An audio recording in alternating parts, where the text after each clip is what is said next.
ईद उल अज़हा यानी बकरीद 31 जुलाई 2020 को देश भर में अन्य देशों में भी मनाई जाएगी। बकरीद को मीठी ईद के ठीक 2 महीने बाद मनाया जाता है। मुस्लिम लोगों का ये एक अहम पर्व होता है। इस दिन बकरे की कुर्बानी देने का रिवाज होता है। ईद उल अज़हा जिसका मतलब होता है कुर्बानी की ईद।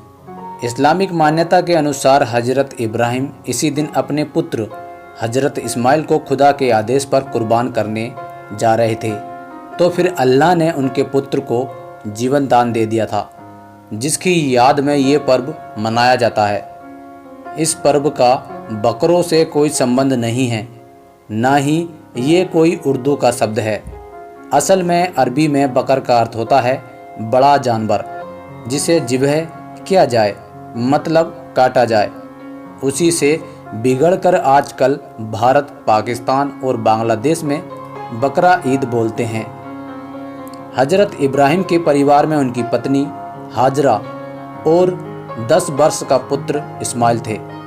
पुस्तकों में कहा जाता है कि खुदा ने अपने फरिश्तों को भेजकर इस्माइल की जगह एक जानवर की कुर्बानी करने को कहा था। दरअसल इब्राहिम से जो कुर्बानी मांगी गई थी वह उनकी खुद की कुर्बानी थी, मतलब कि खुद को भूल जाओ, अपने सुख आराम को भूलकर खुद को मानवता इंसानियत की सेवा में पूरी तरह लगा दो।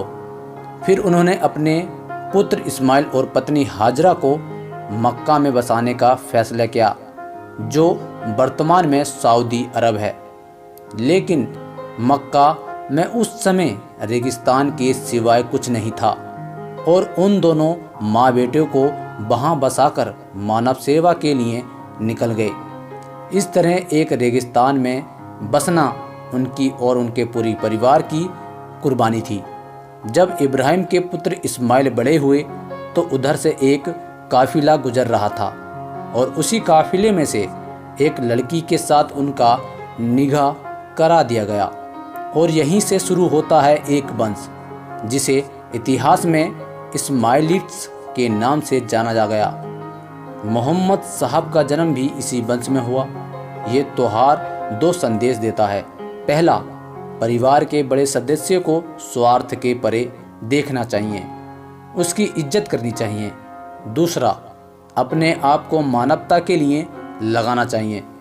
मुसलमान लोग हर साल ईद उल अज़हा के दौरान बलिदान के इस अंतिम काम को याद करते हैं, जबकि अब्राहम एक परम बलिदान देने के लिए तैयार था, लेकिन परमेश्वर अंत में उसे बलिदान देने से रोकता है और इसके अलावा ये बताता है कि किसी को भी मानव जीवन का त्याग नहीं करना चाहिए, विशेष रूप से खुदा के नाम पर तो बिल्कुल नहीं।